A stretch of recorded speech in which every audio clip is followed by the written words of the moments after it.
The big subject at the moment is, will the Elloa Scroll Online become free to play?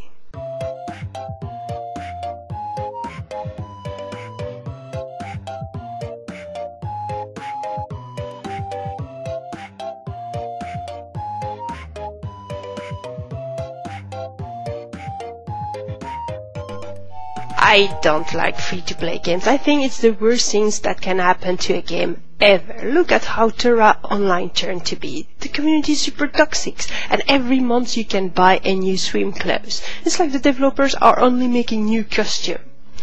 And Star Wars The Old Republic, I've never had so much the feeling that a game wanted to steal my money as much as them. You want to hide your helmets? You know, your cask? You have to pay for it. You want to do more than 2 dungeons by week? You have to pay for it. What? Seriously.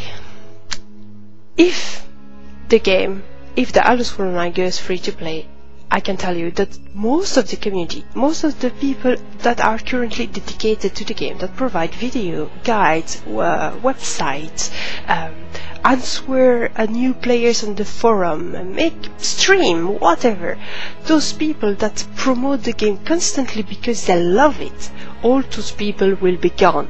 They have said, and I will be gone too, and I don't want to. Now the good news is that I'm almost sure the Elloa Scroll Online will not go free to play. What the Elloa Scroll Online can go is buy to play. So you buy the box and you can play the game for free, like Guild Wars 2. And if the model is well made, it can work. It can not be so unpleasant. In Guild Wars 2, I thought it was working well. When you wanted, you could buy some gems in the gem store, and I was personally doing it to support the game. So I find it fair, as I was not paying a sub. Sometimes I was buying gem to change the haircut of my character, or to buy a fancy bag, or whatever, or more space for my inventory. At the moment, you don't buy a subscription. This kind of stuff is fair.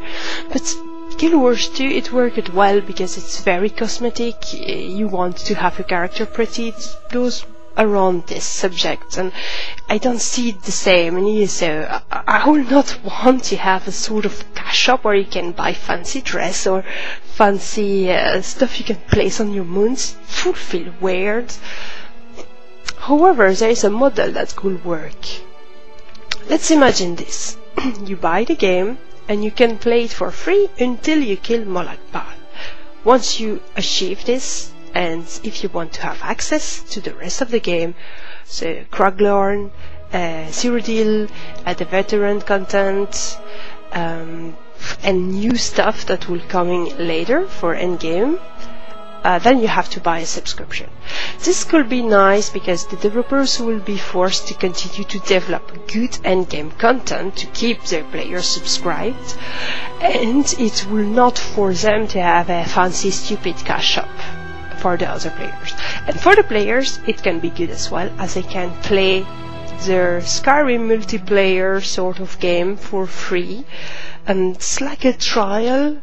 And for some players, I think it will be even positive, and this will not hurt the community because you have to spec it, where you have to buy the game, and the game is quite expensive, so it will avoid us to have a Trollolo coming, spamming, or in Glenumbra and doing stupid stuff.